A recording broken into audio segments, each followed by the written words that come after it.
Outputs research submissions, which, as I'm sure you all know, operate in a very different way to conventional textual research submissions.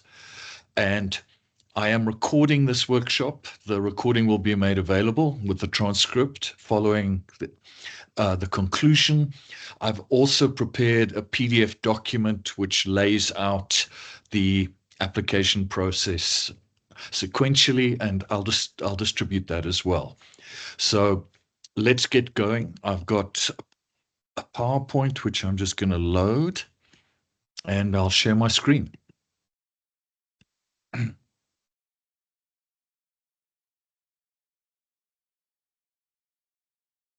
Okay, there we go.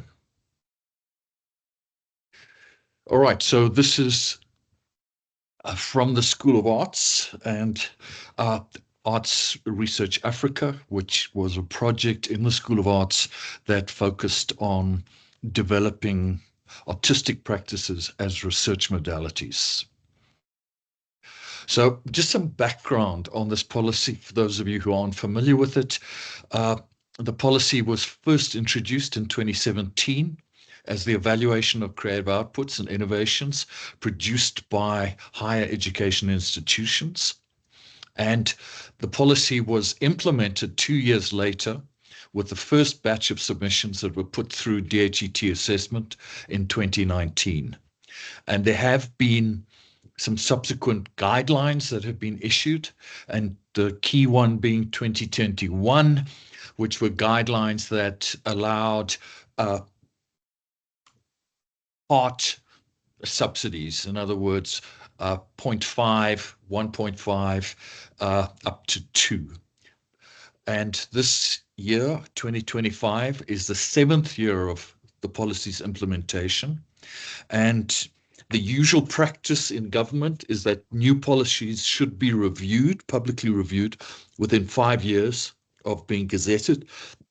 As you can see, this hasn't happened, and there are real issues in this policy that really do need to be addressed in this kind of review. So I mention that in hope that those of you who are more politically active would push on this need for a review. So I'm going to be taking you through.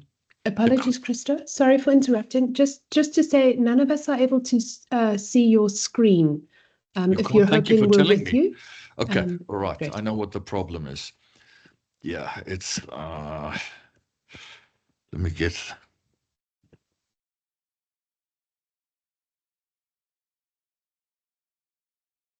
Okay, I'm resharing. Okay, can you see that now? Yes, we're with you. Okay, yes. So my presentation, which will take approximately half an hour, will be on the actual process of making a creative output submission. And in the second half of this workshop, I'm very glad to say that we will have input from the Wits colleagues who are members of the final DHET subpanels. And they have very useful insights into what makes a successful submission and what are the aspects of submissions that get penalized or even lead to rejection of submissions. So thanks to all of the colleagues who will be presenting in the second half. So the submission consists of 2 parts. The first part is the documentation of your creative work, together with any public reviews, public discourse, or responses to your work. And this first part of your submission has to be uploaded to Figshare, which is a widely used digital repository. And I will just take you through the process now. In order to make this upload, where is it? Yeah. You need to first prepare your documentation and make sure that it's good quality digital documentation of the work. It can be in the form of photos, audio files, or videos.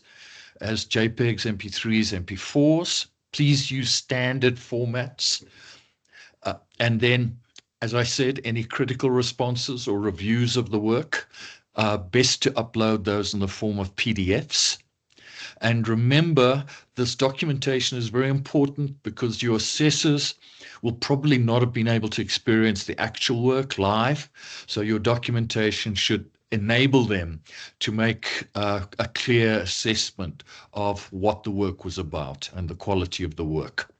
So having all your documentation ready, you then need to log into Figshare, that's figshare.com, and what you do is you register. This costs you nothing. It's a free registration. And once you've registered and logged in, you will then, as you can see in the arrow here, you create a new item. An item is basically a folder on Figshare. And you upload, standard sort of digital uploading practice, you upload the files from your computer into that untitled item.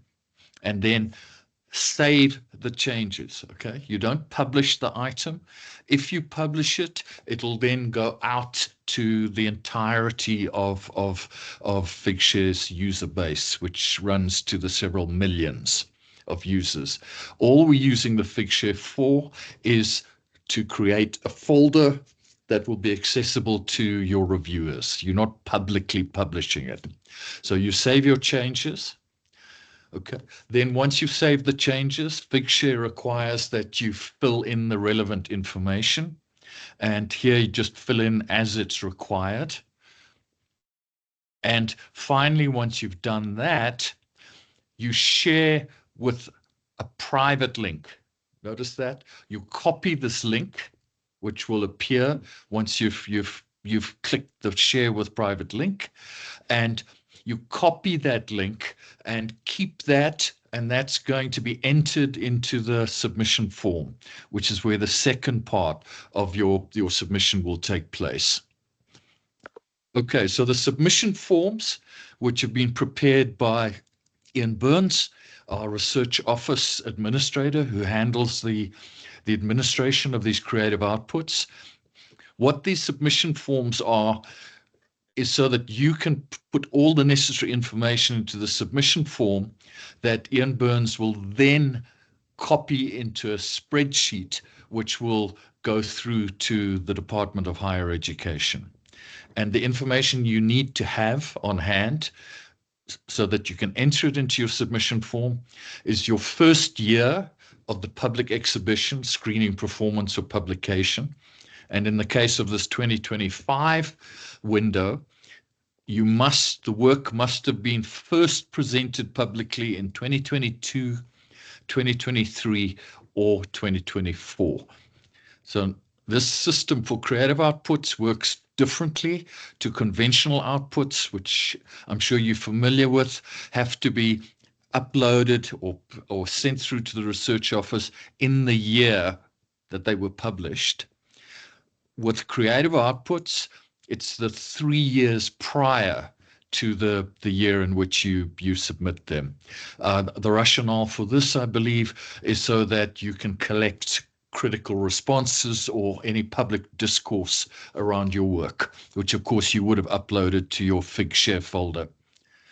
And in this, the key part of the submission form is the box called annotation by applicant. And this is where you provide a rationale for your work, which explains how it functions as artistic research. And that has to be more than 500 words and less than 700 words. And that really, together with your documentation of your work and any critical responses to it, is probably the most important aspect of your submission. It's where you explain and justify the significance of your work as creative research. And finally, because there's been a change to the system, those of you who know it from the past, you add at the end of that annotation by application, you add a maximum of 6 keywords to the end of that at the end of that box. And the reason for that is so that the system can match your submission to the peer reviewers that are on the DHET's database. And this is the big change in 2025. Previously, when you submitted your work, you were asked to nominate 2 peer reviewers. That has now been changed by the DHET, and they are going to be issuing peer reviewers, or they're going to be linking peer reviewers on their database to the submissions. So you don't have to nominate peer reviewers, but you do have to add these keywords so that your work can be connected to an appropriate peer reviewer. And another important thing is, particularly if the venue where your work was screened or performed or exhibited, if that is not a standard and recognized venue, such as a major public art museum or commercial gallery or commercial cinema, you do need to, in that rationale, that annotation by the applicant, you do need to justify, or at least make a case for the significance of the venue. The reason for this is the DHET doesn't want people to submit work that hasn't been publicly presented. So in other words, if you showed it in your garage, it's not going to be recognized as a public presentation. So just so you can see the flow, once you've uploaded your documentation and any critical discourse to the Figshare folder, you've completed the form, and in the form there's also a line where you add the URL for that Figshare folder. Then the work, all the submissions from Wits are reviewed by a Wits internal panel. And the main purpose of this panel is so that Wits Research Office can pick up any problems and you can be notified so that you have a chance to revise it. And then once that's been done, the peer reviews are collected through this new system that the DHET is going to be following. And then if there's 2 positive reviews, it is ready to go forward. If it's received 1 positive and 1 negative review, a 3rd peer review is requested. And if that's a positive review, it would then go forward to DHET. If it's a negative review, then it would be rejected in its entirety. And before these submissions go through to the DHET, they have to be signed off by the university's DVC Research and Innovation. And they then proceed through to the DHET. And as I mentioned, the DHET has subpanels for all 7 of what are seen as disciplines, artistic disciplines. These are design, film, theater, music, literary arts, television, and fine art. As you can see, there's nothing there for digital arts, and the whole area of online and particularly online video is probably covered under television, but generally the thinking as exemplified by these different categories tends to be rather conservative. And what happens at the level of the DHET subpanels, and we'll hear more about it from the colleagues who are members of those subpanels, if the submission is rejected entirely, you receive 0 points. If it's approved, it can be granted up to a maximum of 2 points, or 1.5, 1.0, or 0.5 points. You may ask, why is it that conventional research can win up to 10 points, as in the case of a monograph of sufficient page length, and why creative outputs are limited to 2 points? We've never received a satisfactory answer from the DHET on this question. So in 2024, we received some important recommendations from the DHET, which mostly concern your annotation, that annotation by the applicant. And applicants should be aware of the policy requirements for the recognized subfields. Creative outputs that fall outside the scope of the policy should not be submitted for subsidy, as these will not be considered. I'll talk about the creative outputs that aren't recognized. And very, very important, as I was saying, your annotation should emphasize or should demonstrate scholarly rigor, where the framing statement clearly articulates the scholarly aspect of the creative research process. And this, according to DHET, ensures that the evaluation process considers the academic rigor associated with the development of the creative research outputs. So that rationale in your submission form is very, very important. And the areas of practice that are not currently recognized in the DHET's policy is most significantly curatorial practice is not recognized. So unfortunately, if you've been curating exhibitions or festivals, that's not going to be recognized. Translation is not recognized under literary arts. And probably the most difficult, most problematic, because it tends to be interpreted differently by the various subpanels, is that commissioned works are not recognized. And I will ask the members of the subpanels when they speak to us shortly just to talk to how their panels are dealing with this exclusion of commissioned works. Because as you can recognize, particularly in film, but also in music, of course, it's very difficult to stage work without having received funding. And how do you present that so it's not going to fall afoul of this commission works rejection? And before we go into the insights from the Wits members of DHET panels, I just want to take you through the form so that you don't get a surprise when you start working on the form. So let me get that up now, and I'll reshare.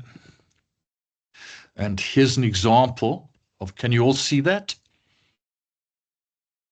Yes. Great. Okay, so there's 7 forms, one for each of the disciplines that are recognized by the DHET. Ian, you got a point there?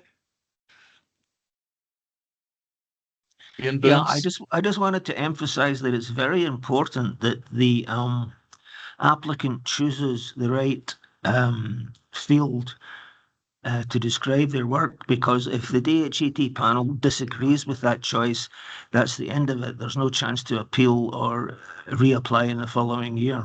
Yeah, no, that's a very important point. Thanks a lot, Ian. And Brigitte, I see your hands up. Do you want to?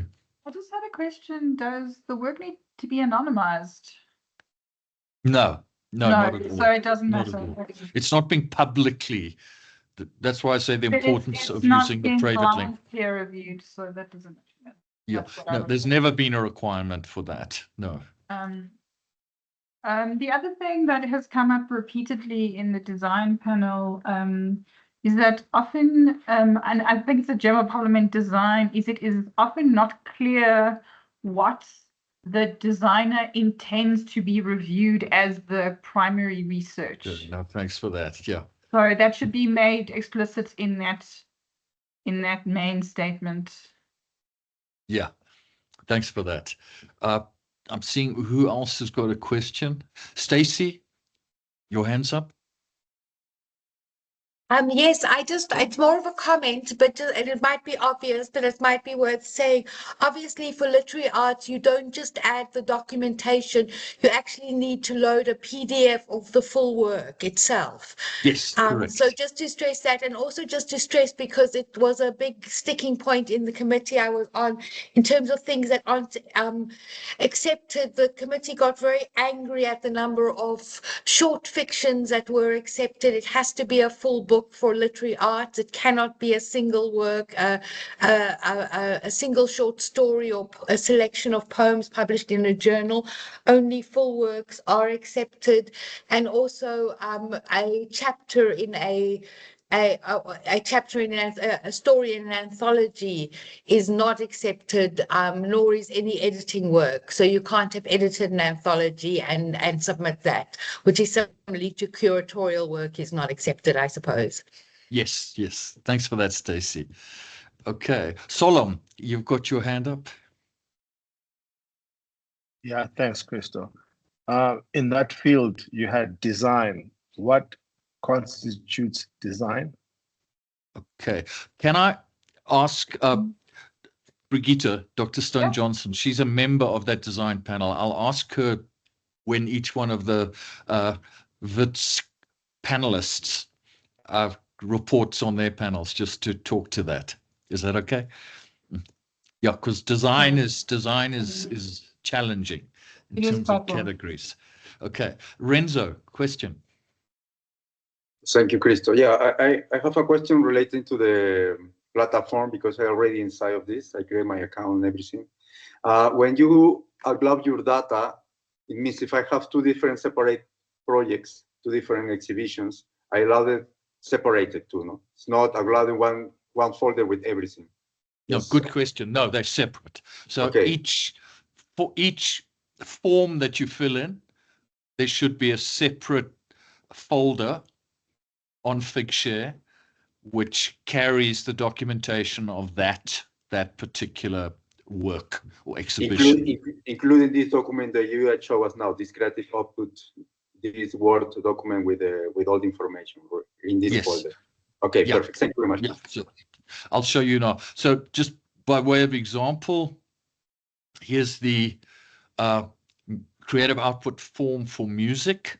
Okay, so as Ian was saying, it's really important to choose the correct subfield, and each form gives you the subfields that are recognized by the DHET.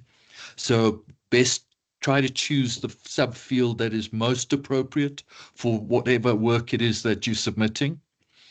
Then the type of output, this is how it was presented publicly, not your digital documentation. So here you would, if it was a physical exhibition, it would then be physical. If it was a purely digital online exhibition, then you would say it was digital. Then the title of the work, and then, as I said, very important to select the year that it was first performed. DHET is incredibly sticky about this. We've had works that have been rejected because they weren't indicating the correct year that it was shown. You may think it doesn't matter much. You know, work is a work. Whether it was first presented in 2022 or 2023 is not all that serious, but the DHET takes this very seriously. And then the date of the first performance or screening or publication, the location of the performance, and as I mentioned, the venue is also a significant factor in the evaluation of these submissions. It's a sad thing to say in the light of the decolonial critique that if your work was shown outside South Africa, particularly at some venue in the global north, it would probably get a higher subsidy evaluation than if it was just shown in South Africa. So that's important. And here you just indicate whether there has been any public discourse, reviews, critiques, academic writing about your work. You place an X in there. We're using Figshare, and here's the really important part. This is where you have the annotation.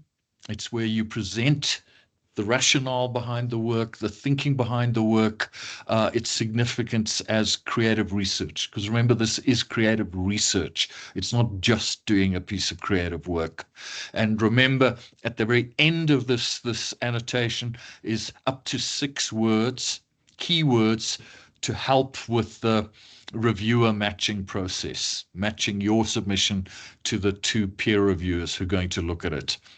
And Ian has included a very helpful guide to keeping track of the word count.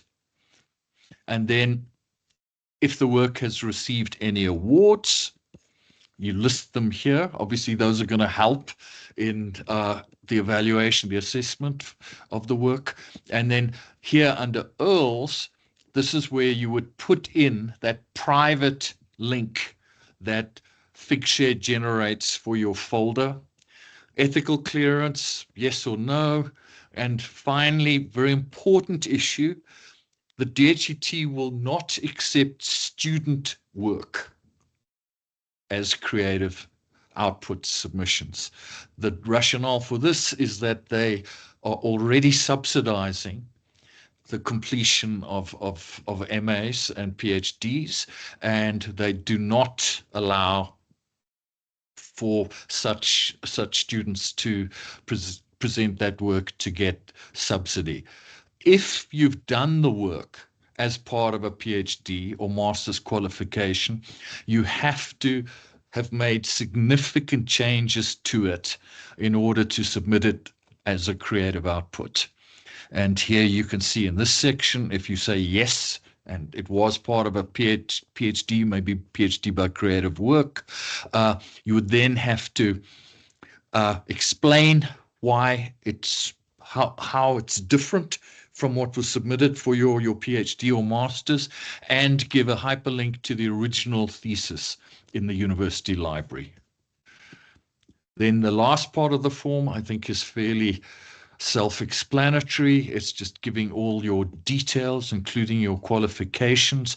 Just a note under employment status.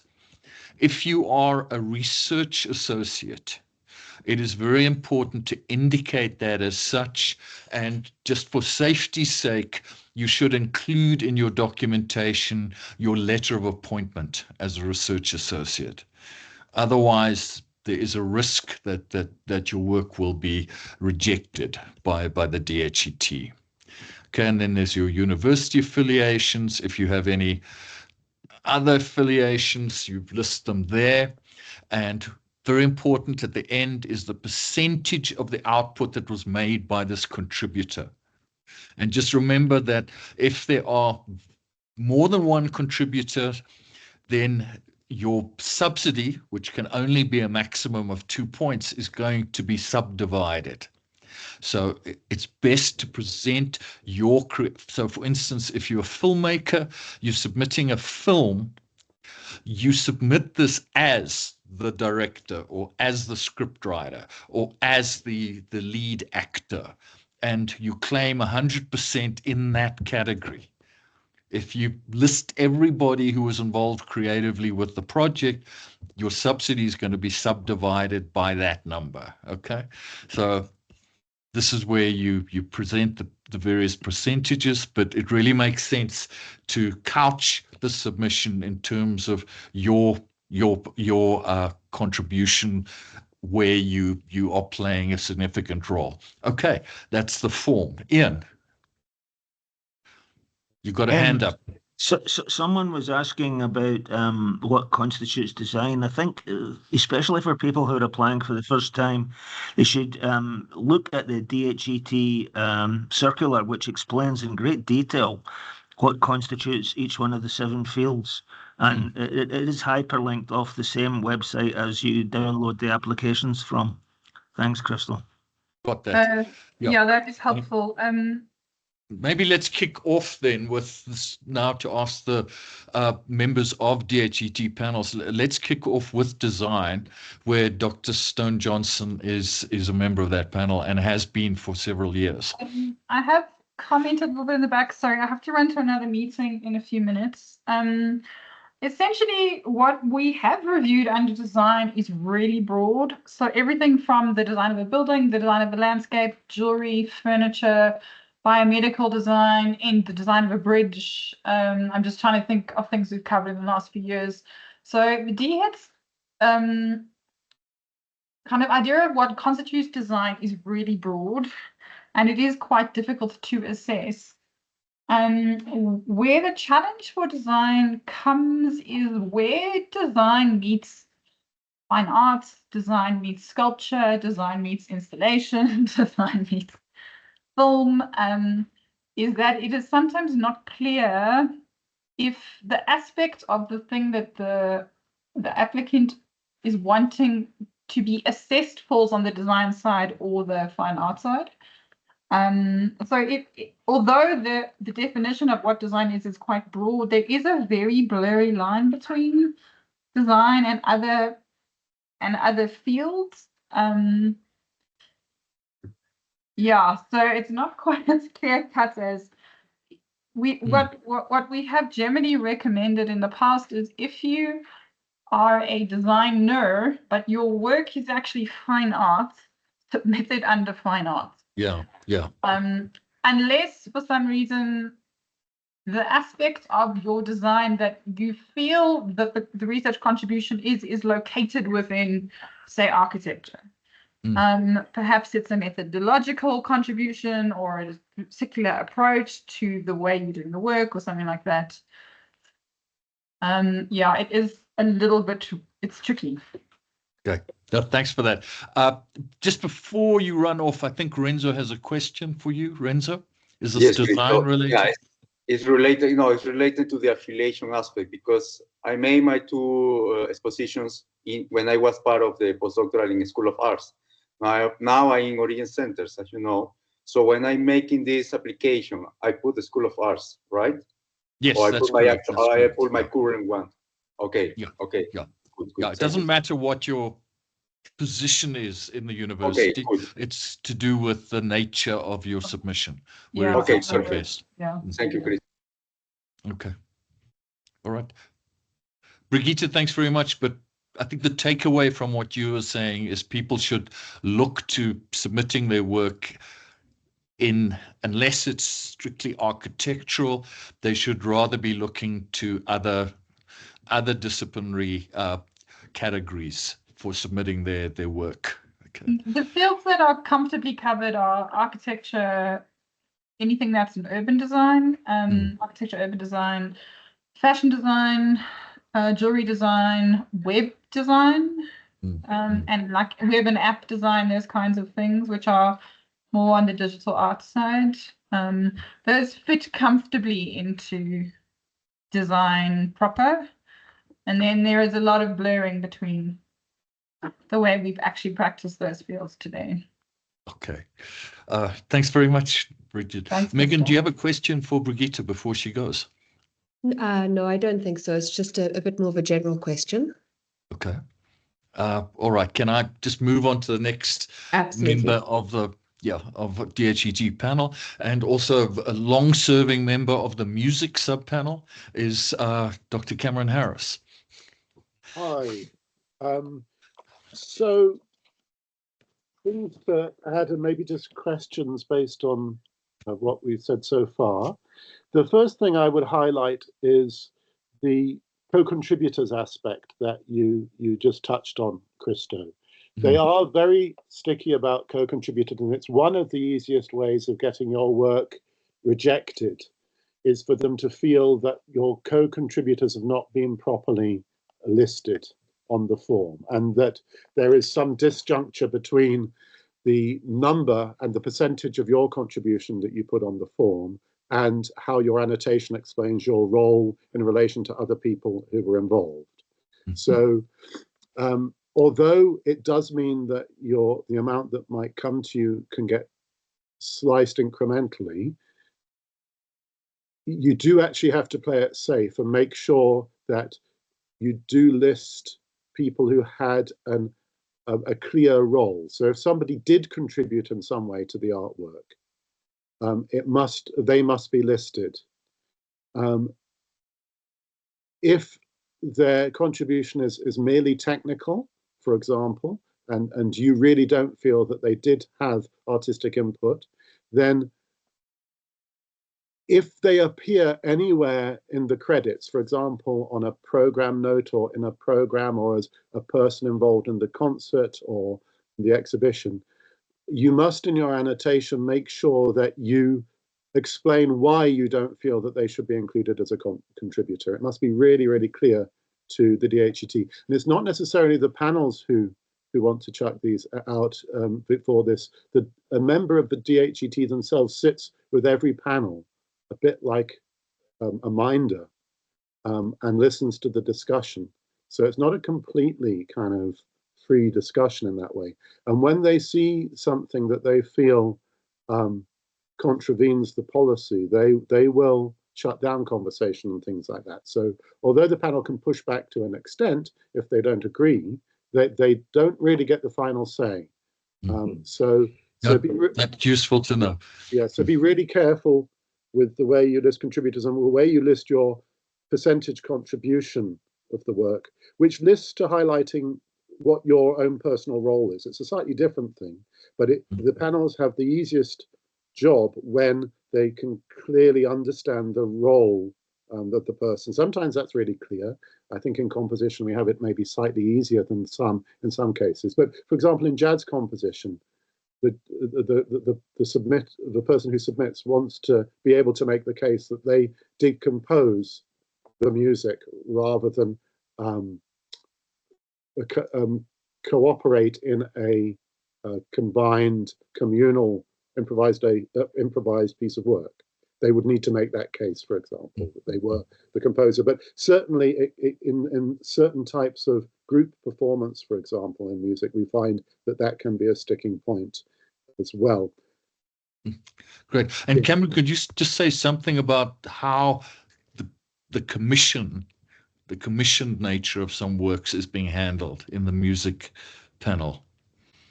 I think this is the same across all of the panels, that it's still the case that if it is clear that money has been given for the work to have been created by a specific body in a usual artistic commissioning situation, that unfortunately would not be deemed submissible. So there are levels of support which I think are not quite the same as being commissioned, more general levels of support. But if you were provided with money directly for creating a piece of work, they're not going to deem that submissible. And if they see the word commission, again, it automatically gets taken out of the panel's hands. We're not allowed to argue, oh, it was just covering costs. It's a very low level of commission. The moment we start doing that, they just shut us down. We don't, I think it's fair to say that nobody agrees on our panel, on the music panel, with this. And I don't think many others do either. But so be careful about your annotation and how you show how, you see that the problem is that, of course, you want to show that institutions and high quality artistic communities have value in the work that you've done. And often that is shown by either commissioning or providing some level of support. So you want to find a way to show that that these bodies and these institutions and these communities have faith in you and have formally recognized you without the finance side of it coming into it, because, as I say, commission is a no-no. I don't know if that helps. It's a real problem. Yeah, great. No, thanks very much, Cameron.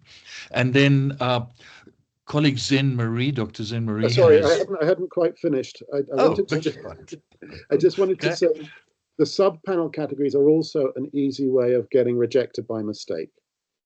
I don't know how blurred they are in some of the other sub-panels, but in music we have group, as you saw on the form, group performance, solo performance, and direction and composition, especially between group performance and solo performance. If there starts to be any discussion about who the soloist was and whether this was a true solo performance when it could be perceived as a group one, they will throw it out. The DHET will then come in and say, well, this has not been correctly submitted, and therefore we're not going to allow it to go any further. So be very careful. It's not just a kind of nice to guide the panel in terms of the subfield categories. In the annotation, you really want to justify why you've put it in the group, unless it's obviously 100% clear, which it sometimes is.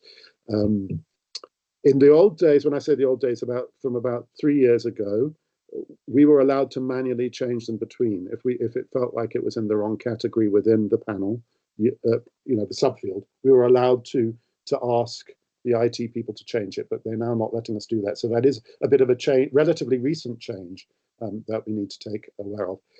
I'm not sure. I just want to ask maybe Ian and you the question. 1.5 points. Up till now, we haven't been allowed to give 1.5. We've been relatively recently 0.5 came in. So we've got 0.5 and certainly 1 and 2. But our bugbear up until the last meeting we had was that we weren't able to give 1.5. Has that actually formally changed? Ian, have you got an answer? I don't have an answer. I don't know if you remember, Christo, whether in the last batch of awards DHET made, there was any instances of 1.5. I don't remember it myself. Okay, I think we'll just have to check that and get back to everybody about whether 1.5 is allowed. Okay, cool. I mean, obviously, it's we end up getting what we're getting and have to be happy, but it's obviously be nice to know what the levels are. Okay. Thanks.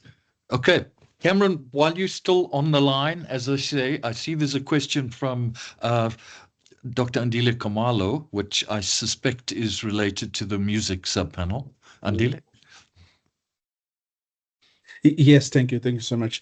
Cameron, I just wanted to ask, I think you're absolutely right that the sort of the financial aspect of any production for the work is a sticking point. There is no way of running away from it, because actually without it, the performance can't take place. Let me make an example. For example, let's say I am an opera singer, and I've been invited to perform a role in this particular production, right? But of course, I wouldn't be performing for free.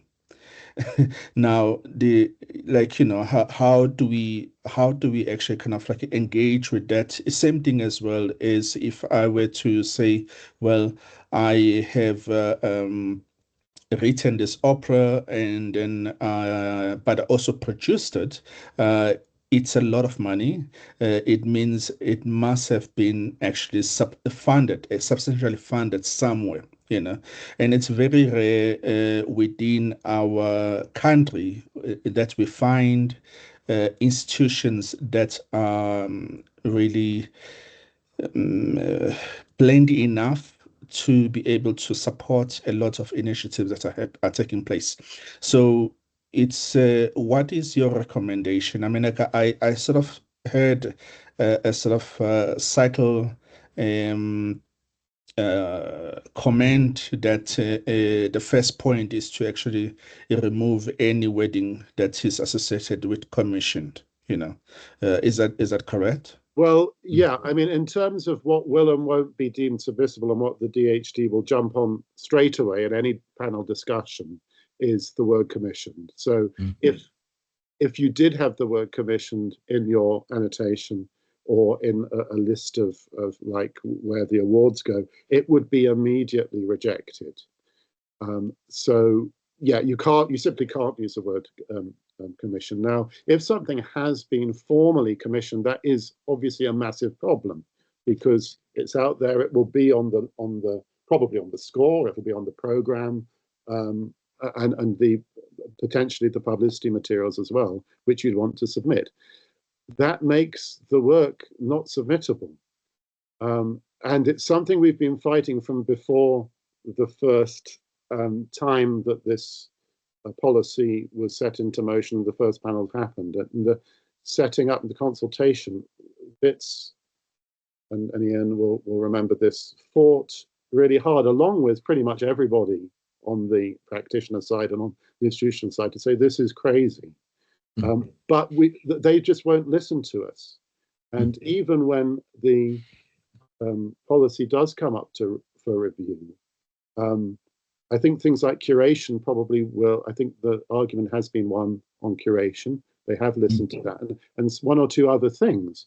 But the thing they are still not willing to accept is the issue of commissioned work being a necessity for the work that pretty much all of the subpanels do. At the end of the process, each time, the panel members strongly make as their recommendations that this is wrong and needs to change. And each year we come back and find nothing has happened. To the point that, I think some sort of nuclear option where we just refuse to actually review anymore until the policy has been revised would be one way of looking at it, some sort of civil disobedience. The question is how far you go. But it's not right, and it doesn't work, because a lot of the higher level work that should be submissible gets missed out because of this. Thanks very much, Cameron. There is a difference between sort of more general. Can we just move on to the next point? Because Ian, you made a comment from the admin side. Just while we're on the sordid subject of money, some may not know this, but after our internal panel meets in July, its decisions will be the basis of our upfront rink payment to successful applicants. And when the DHET in due course makes a decision, if they don't support it, we don't take the money back. If they do support it to a greater extent than was anticipated, in other words, perhaps 2 units, then Rob Drennan will fork out the balance to the applicant. Thanks. Thanks for that, Ian. That's obviously an internal arrangement that was started by our outgoing director of the research office at Wits. And it means if your work is approved at the Wits level and it's received 2 positive peer reviews, then you will be granted rapid rink. I think you're all familiar with rapid rink in the year following, and that's not withdrawn, even if the DHET decide that your work is not going to receive any subsidy or just a 0.5 of a subsidy point, you stay with your rapid rink. So that's a really attractive Wits only solution to this problem. I'm going to ask Dr. Lisa Lowe, who's on the Lisa, are you on the film? You're currently on the film subpanel. If you could just speak about what's people submitting to that panel need to know, and also how that panel's dealing with this commission issue. Okay, so with regards to the commission issue, if the thing is, they don't object to you getting money. They object to you getting money where you have a commissioning editor. So there is somebody else who is sort of in charge of the creative decisions. So they've never sort of been, we have never rejected independent films where, say, for example, money was received from the National Film and Video Foundation or other such grants. So for film and television, it's really things that was things that's not commissioned by a broadcaster or a streamer or things like that. So it's very difficult if you get a commission from Netflix. You can't, because that then becomes a kind of commercial exercise and it's no longer a creative exercise. I think you covered a lot of stuff, but I will just go through it again. Double dipping is very important to avoid. So if your work has been part of your lectures or part of your creative degrees, you need to make very sure that it's very different to if you want to submit that you've made significant alterations to that. The other very important thing that we had a lot of discussion about was that they don't want to see a film that could be a paper visualized or a visualized paper. It has to be innovative and creative. So you cannot just present, say, interviews. There was a case of a guy who went and interviewed different tattoo artists, and there was nothing new in terms of what the film presented. So that didn't go through. It's very important that for film and television, and this is for me very problematic, that your film, they will still consider 26 minutes, but nothing under 26 minutes, which is probably why it's difficult for digital, because you know, it's seldom that your digital film will be necessarily longer than that. But I can't see that we won't consider a digital film that's longer than that. If you submit a film, they look at all aspects, how all the different elements come together to create your film. So cinematic, sound, all of those things. It's really, really important that you submit to the genre, like Ian said, that is appropriate for your work. We rejected 2 things that should have gone to sound. There was a film, but the application applied for was more centered on the innovation in terms of people singing. I'll answer that question now. Singing behind masks, because they made a film during COVID and the choir was singing behind masks. I mean, in film you can dub that, so that's also very problematic. And although the other film, there was another one also in terms of sound innovation, both should have gone to sound. It would have been interesting. It would be interesting to hear what Cameron's take is on that. And then, yeah, the proper documentation, you really have to make sure that your work is theoretically supported. And then your sort of comment about decolonization, yes, it's true. If a film screens overseas, it has more, it definitely carries more weight. Great, thanks, Lisa. I see just there's want a question to say, from she Ken. asked can I just... Okay. There was a question about the duration. If you have a film that's shorter than 26 minutes, it can be longer. It must just not be shorter. You should maybe go to creative, fine arts, but definitely not. I had a 12-minute film that was, I'm sure, rejected. Great. Lisa, thanks. Ken, has you got a question for yeah, Lisa? Hi. Lisa, what is the big difference setting apart television from film? Is it the mode of first public performance? And if it is, would film festivals be considered film as opposed to TV? And if the documentary goes on to screen on television as its public performance beyond a film festival, would that then mean it's a television product and not a film product? No, it wouldn't. The big thing is, if you make something for TV, sometimes it's licensed, I know, and you make it with your independent funds, then I think it will be considered in all cases. But if you make something for television, then it will have a commissioning editor, and that won't then get you the credits. I'm also very sure that, sorry, Ken, this is another, that it does work in half, 1, 1.5, and 2. Well, for film and television. I think that's all what I had. And then there's obviously a great need for technical innovation, which speaks to, I presume, digital gaming and all of those kinds of things. Which there's no category currently. Yeah. There's no category, so you have to find the closest that it'll fit. But it is difficult. But there should be something like that. Okay. Lisa, thanks very much.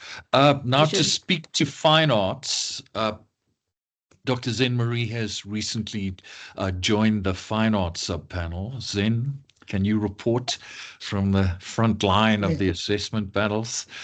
Thanks, Christo. I mean, it was really fascinating to be a part of this process on that side of the application. And the way that it worked is that we attended in person. So there was a physical meeting in a conference center in Benoni, and I think 90% of the universities in South Africa that have fine art departments were represented. So it was really interesting to just meet with colleagues from across the country, and even smaller universities were represented. The way that it worked is that we were each assigned a pool of applications, and our job in a sense was to review the reviews.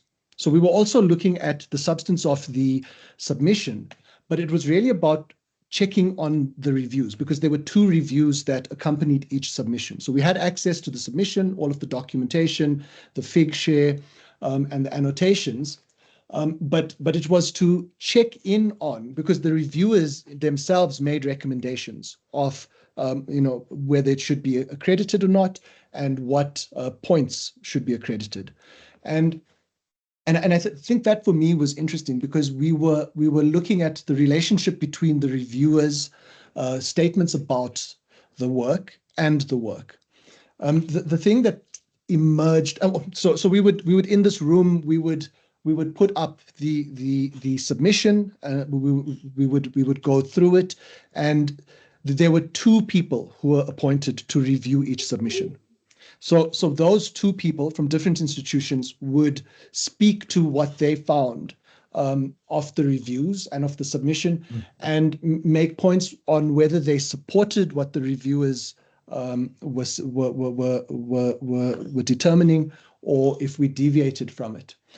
The thing that presented itself as the biggest case for dismissing a work from being kind of remunerated was, in this instance, conflict of interest. And I think that was something that we talked a lot about, and we needed sort of some help in terms of understanding how many years after leaving an institution does that make you potentially a reviewer for that institution? What was the proximity? I think people who were working with ex-students or reviewing the work of ex-students, that was also not looked at as good. And it was really about whether we could eliminate the possibility of conflict of interest. So it wasn't about whether we could prove conflict of interest, but if there was a doubt and we couldn't eliminate the doubt of conflict of interest, then conflict of interest was and that was there was a hard line in the sand where we were rejecting quite a few things. I think the innovation or the development in the policy, where we are not now, as people submitting, we're not choosing our own peer reviewers, I think that hopefully will change it. However, the way that creative economies in South Africa work, we are so small that it is difficult for somebody who has been a practicing artist, musician, or filmmaker to be totally unknown to peers in the field. And I think that is still going to be an issue, because certainly as you continue to submit creative research, the pool of potential peer reviewers diminishes, because we don't have an infinite amount of this. So I think that was one thing that was clearly a problem, and hopefully the new system of the person submitting the work not choosing the peer reviewer, but the peer reviewer being appointed from a pool of peer reviewers, that hopefully that conflict of interest doesn't come to disqualify submissions. The question of scholarly rigor, and I think that was something that we really spent a long time discussing. And in fact, the discussion I was very impressed by the discussion, because it wasn't a kind of offhand or glib summation. We really sort of got into discussing a work, considering where the work was shown, the credentials of the space or the mode of dissemination, and really a discussion around the substance of the work happened. I think there's a couple of important policy documents we were presented with, which I think are public access, but there's a policy on evaluation of creative outputs and innovations. This is the October 21 document. And there's an interesting point there, point 7 in that document, says something quite important. It says verifiable evidence of the accessibility and re-accessibility of the output is needed. And there's something important about that, because I think the principle of this structure is to understand that institutions like universities spend resources in generating research. That's, housing staff and research associates, or whatever the case may be, and that those researchers produce knowledge, produce research that impacts or is impactful of a research area. And that's something that's quite important, because in the sense of the principle of the policy, taxpayers' money should be used on knowledge that is a common good. So the accessibility of that and the re-accessibility of the output is something that is quite important. So in a little bit counter to the sort of idea that international spaces are better, we did find that there were a few submissions. For example, let's say something that was produced in Canada, shown at a gallery in Toronto, and funded by, well, let's not get into the funding, but it was shown in a gallery in Toronto, or a museum in Toronto. The question that was asked then is, well, how do South African researchers access this? How has this impacted the South African research economy? And in the case of some institutions who have research associates who don't live, work, or show in South Africa, it was found that actually that wasn't a good thing, that we needed to be convinced that the knowledge was accessible in South Africa in a way that was consistent with the spirit of the policy, which is to create more research and develop a research economy. So I think that the way in which institutions are thinking about research associates was questioned, that there is the danger of sort of, I think they call it perverse practices or perverse incentives, where there's a kind of way in which some institutions might be gaming the system and kind of trying to stack research associates to generate their overall rank. But the question we asked was, is this in the spirit of the policy, and is this accessible in South Africa in a way that generates knowledge production? The seriousness of the space was something that we talked about. So sort of commercial galleries that don't have the sort of like standing or intellectual traditions that one might kind of think of a space with more gravitas. We did discuss and kind of think about what those spaces offered in terms of developing a research community. It wasn't a straightforward discussion, and there was in no way a sense that we prioritized or privileged more sort of like established galleries over those that are newer. We really did spend a lot of time interrogating the work, and I think that that's something that I was quite impressed with in the process. Yeah, I mean, I think that the idea of scholarly rigor is something it is a difficult thing to quantify. We relied quite heavily on the annotations by the artists who are submitting. So I think in the first instance, if a good submission would be able to articulate what the scholarly or the research dimension of it is. And I think that there's two ways we can think about that. There's one in terms of the content. So what does it do philosophically, politically, aesthetically, conceptually? How do the ideas of the work, what are the ideas and how do they communicate?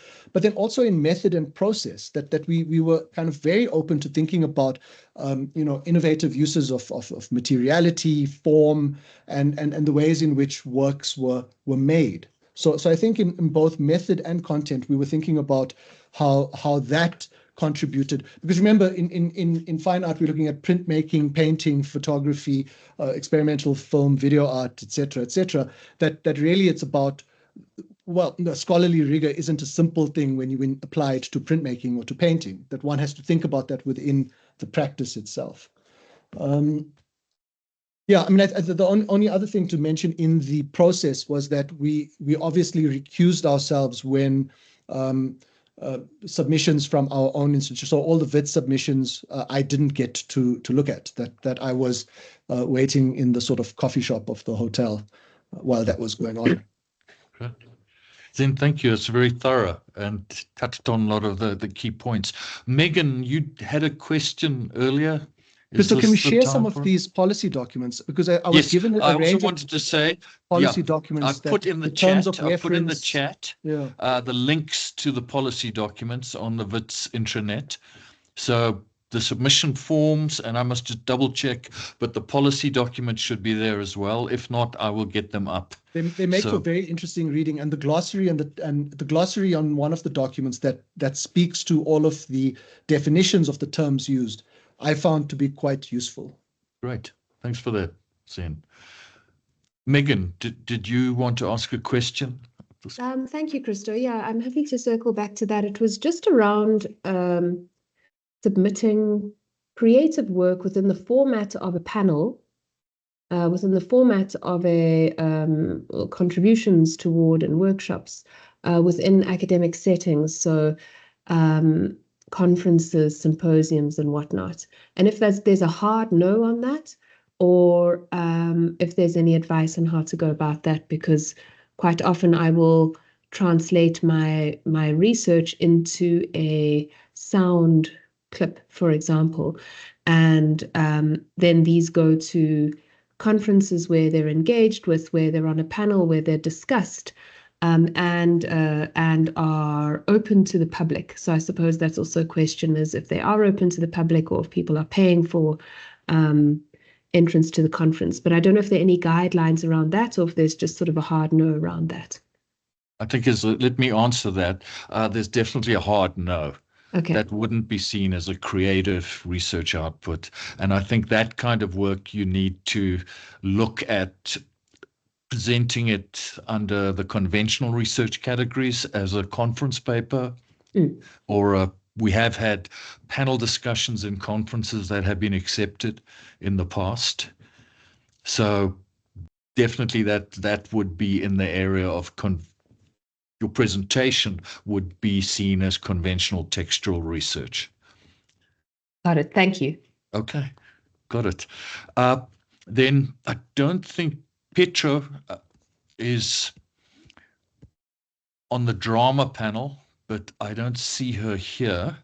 So I think she's got caught up in something else. I just wondered if Stacey's still with us. She's on the literary arts, if there's anything else she wanted to add. Yeah, there are a few things. I was, unlike Zen's, which was a good experience, I was utterly horrified by my experience on the literary art panel. I was the only writer in the entire room, so I'm the first person from creative writing to sit on that panel. Most were from literature departments, and very often with quite conservative views around literature. I didn't find it, and so that in some ways dictated how things were viewed. And there's a bit of a contradiction, because while I'm saying a lot of them had conservative, although I don't think it's a contradiction, their panel overemphasized the question of innovation and then failed to understand innovation on a textual level. So if a work is actually pushing new knowledge and being innovative on a sentence level, on a textual level, in terms of what it's doing, they were much more interested. Those things got lower, would get 1 point, and then they would give 2 points if you also had a video that went with it, or some bells and whistles that they thought were innovative. So I pushed hard against that, and I will continue to do so. But a warning to people who are submitting literary arts: if you have done talks on YouTube or other things, it actually really does help put that stuff in there. They somehow consider that as quite innovative. And then I think most of the things that I would have said, as beyond that, I would have said have already been covered. Things were thrown out for being not appropriate, short form works. Also, same as with venues, the publisher must be credible. And there was much Googling of publishers to make sure that they are existing publishers with a track record, who have published, over a number of years, or if they're new publishers, that they are doing credible works are in their thing. So if it's a self-published or a press invented for the sake of that publication, they're not going to fly it. That's going to get thrown out on a level. We also didn't have 1.5. We had 0.5 and 1 and 2. And they were quite conservative in what got 2. So very few submissions got 2. If you put in a good submission, it'll get 1 unless they can see something shiny about it, so to speak.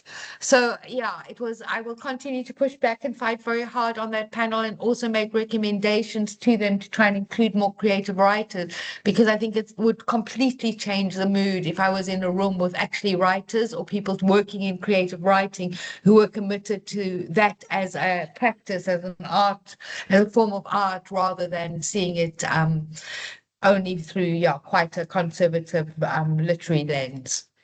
I think that's everything else that I would have covered. Zen was very comprehensive in his, and so that covers it. Great. Thanks so much, Stacey. Anusha, do you have a question? Is it for Stacey? Actually, no. Hi, Christo and everyone. Firstly, I am disappointed that there's no one from theatre and performance here, because that's it's my first submission and I am nervous. So I would have really liked the assurance that all the other panel members have given. I'm sure we could still speak to Petra about it. It's just that mine is quite interdisciplinary. Sorry, if there's anybody else that has a question for Stacey, I can wait to talk about this. But mine is interdisciplinary, and it is around theatre and performance. So would you recommend that I maybe set up an appointment with Petra and speak I think to that's her a good about idea. that? She was invited to be here and accepted the invite, but I can only think something came up. So yeah, definitely. I would say reach out to Petra, and I've no doubt she'll be very helpful.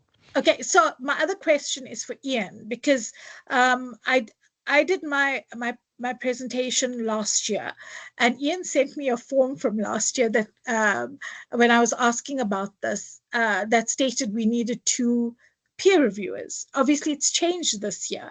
Now, I invited the peer reviewers to my exhibition.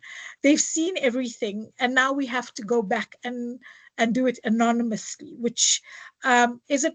Just to get your feedback, would it be wise to ask them to submit a review of what they've seen and experienced, and then submit for an anonymous reviewer, for anonymous reviewers?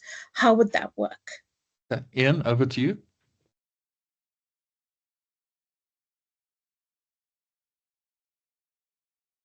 Ian, I think you're still muted if you are answering us. Yeah, sorry. The 2 peer reviewers should register themselves on the NRS ROS system to make sure that they're available to review your work if the DHET chooses them. If you want to tell me, send me an email with the names of the reviewers. I'll see whether they're on the list already. And if not, you could recommend to them that they put themselves onto the list. There is a mechanism on the ROS site for people to register as reviewers. Thanks, Chris. Sorry. Can you spell the site for me, please, Ian? ROS, ROSS. ROSS. Okay. Thank Send you. me an email with their names, and I'll give you all of this. I've already sent you an email. Okay, thanks. 2 days ago. Oh, 2 days Thanks. ago. Yes. Thank you, Ian. All right, thanks. Yeah, thank you. Ian, sorry, can you just clarify, are people able to register as peer reviewers on their own initiative? I thought you had to be contacted by DHET. Well, I haven't gone into it myself, but there is now a provision on the ROS site to register yourself as a peer reviewer. I don't know what sort of scrutiny of applicants takes place. I can try to find out. As you know, it's been quite an uphill struggle to get information out of the DHET in the last few weeks. Yes, I do know, and I sympathize. you can recommend people to, it is open to people. There will be a scrutiny. The DHET will be reviewing those people to make sure they fit whatever categories they deem necessary to be a reviewer. But of course, there's no guarantee that the DHET will assign the people you wanted to review your work to review it. They're going to make those decisions based on keywords and things. So you can try and make it align with, you know, them entering similar expertise when they register on Ross as you put in your thing, but there's no guarantee. Okay, so Ian, could we just distribute then the URL for the Ross peer reviewer registration and just encourage as many colleagues as possible to register? I'll send it to you, Christo, and Sure, you can I'll distribute it. find it I'll out. distribute Yeah. it. Okay. Okay, great. Renzo, you've had your hand up for a long time, and then Cameron. Thank you very much, Christo. It's a very practical question related to the interdisciplinary aspects of this upload. If I working, for example, in my case with physics, and I have some, in the process of this was some mathematical equations document about that, is necessary to upload everything or just the image and the last results? No, the complete process with this of equations around. That is my second word too with artificial intelligence. There is some coding, but it's not necessary to upload that, right? Or it's gonna be in favor of my review that? That's my question.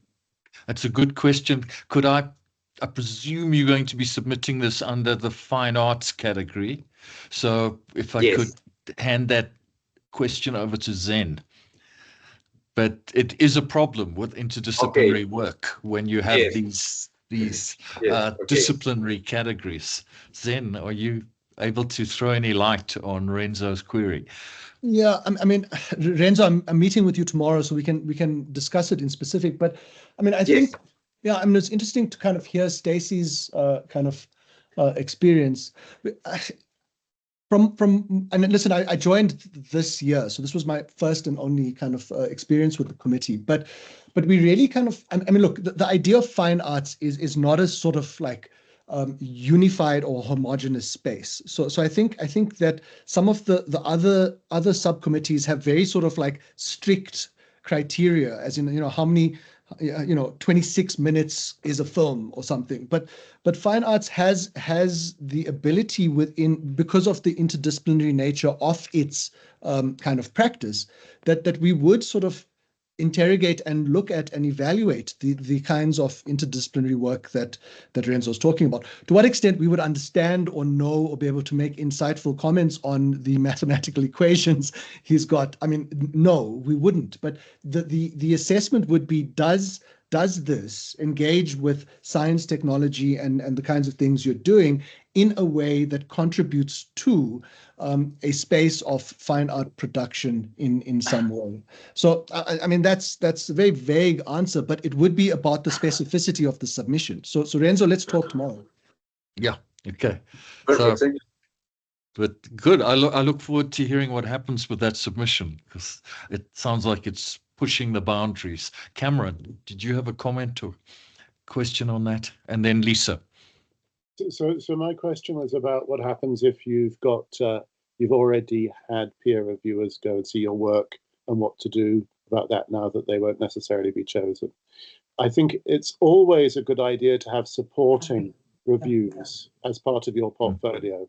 If you can get people who are are going to be able to provide a good assessment of the work and are known in the field to write for you, and that be part of the portfolio, it's a really good idea. I think when the reviewers are contacted automatically by Ross, they will have the ability to decline the review. So if they get an email with a link saying, please review this, if they feel that there is a conflict of interest, or if they have already written, contributed to the submission in that way, they can decline doing the review. Obviously, somebody who provides a review as part of your portfolio can't then be the official reviewer. But it would be a shame to just leave it to chance. If somebody has gone to go and see your exhibition and they're not chosen, then that's a wasted effort on everybody's part. So I would put it in as part of the portfolio. Yeah, that would be part of the documentation that you upload to Figshare. Exactly, So yes. I And think you that's just very good advice. note it briefly in the annotation that it's there so they know. And before we wrap up eventually, if you can just let us know the URL where all the forms are one more time, because I don't think I've necessarily seen it. And there has been a few questions about the actual deadline, the submission deadline, the Wits submission deadline. I'm not sure that's out there. Yes, it's at the top of the chat. Is it? Okay. Everybody, it's at the top of the chat. Right. It's a route from academic affairs on the staff intranet. Oh, perfect. Yeah. Okay. And the deadline? Yes, please. Big announcement here. The deadline is very tight this year because DHET delayed opening the submission window. So the submission window is now open, and for Wits submissions will remain open until the 11th of July. That's 1/1 July. So I will email everybody with that date so you're all aware of it, but please take note of it now. Damon, you've had your hand up, and then Tanya. And Anusha, I think you've got another question. Damon. Yeah, that's a good question. Can one add sort of critical reviews once you've submitted or into the Figshare folder, or is it closed? No, it's not. It's your Figshare folder. So Right. it's open as long as you want to upload material. You obviously don't want to upload material after the peer reviews have been alerted by DHET system. And when do you think that would be? I mean, when would it be pointless to continue to add? Would it be? I'm just saying, what is the sort of estimated timeline for them allocating reviewers? Would it be probably by end of the year, or no? Quicker than that? It would be by after the 11th of July. Okay. Because remember, your submission is reviewed by the Wits panel. Right. Okay. And they would be looking at your documentation and the information you have in your submission form. So if you think, this is why there's this 3-year window. If you think the work that was first screened this year in 2024 is still likely to attract critical attention, maybe somebody's doing an academic essay on it, then hold off on the submission. You've got a 3-year window. Perfect. Thanks. All right. So play it safe. Anusha and then Tanya. Hi. Yes. If we're going to ask, as thank you, Cameron, that was very helpful. If we're going to ask our reviewers for a review, is there a specific format that they should follow? And can we get some kind of guideline as to that so we could possibly send it to them? Or can they just write off the top of their heads kind of thing? They can write off the top of their heads. There's no format. You would be including this as part of your documentation. So they would presumably write a piece as a Word document. You'd convert it to PDF and you'd upload it as part of your documentation. I mean, I would just say if they could speak about the space that the work was shown in, to kind of commend that the gravitas of that space, and if they could somehow speak to the scholarly rigor of that work, I think that would be helpful for these subsequent panel reviewers. Thank you so much, Zen. Thanks, Zen. Okay. And Christo, thank you. Sure thing, Anusha. Tanya and then Ian, which I hope will be concluding remarks. Tanya? Yes, thank you. Thank you, everyone who's participated today. I have a suggestion. Cameron has very kindly made a research committee Ulwazi page, and I think it would be a good idea to create a creative research outputs folder, and we could upload all the links to the policies, perhaps this PowerPoint, the recording, all in that folder so that there's easy access. If anyone has questions, they can just go directly, then keep emailing you or Ian. That's a great idea, and I think it's probably easier than material that's on the intranet. Because, absolutely. Because people sometimes have difficulty. So I'll definitely follow up with that with you and Cameron. Thanks, Tanya. Ian. Yeah. And Brigitte, yes, we'll share that with you. But on the subject of what reviewers are required to look at, I've asked the DHET for their latest form, which the selected reviewers are asked to complete. So if and when I get that, I'll, with Christo's help, circulate it to people so they get some idea of what it is the reviewers are supposed to comment on. Thanks. Thanks, Ian. Anusha, do you have another question, or is that an old hand? Sorry, old hand, problem lowering it. Okay, sure. All right, we've just about 2:30. Thank you all for your participation. From my side, I will follow up with the PDF and the link to this recording of the session, which if you need to consult them, I'll also distribute this to all members of staff who I know, certainly at School of Arts, Architecture, and anyone else who was at this meeting. And please bear in mind that date of 11th July. That really is a hard locked date by which you need to have made your full submissions so that the Wits subpanel has time to assess them and to get back to you with if there's need to revise or change anything in your submission. So good luck, everybody. I hope we have a great bunch of creative output submissions going through this year in 2025. And go well in this winter cold. Goodbye. Thanks, Christo. Thanks, Christo. Bye. Thanks, Everyone. Christo. Thanks, colleagues. Bye. Bye-bye. Thank you. Cheers. Sorry, Christo. Thank you. Quite a lot of our staff are in exams at the moment. Could we possibly share the recording as well? Yes, I will do that. Thank you so much. Sure.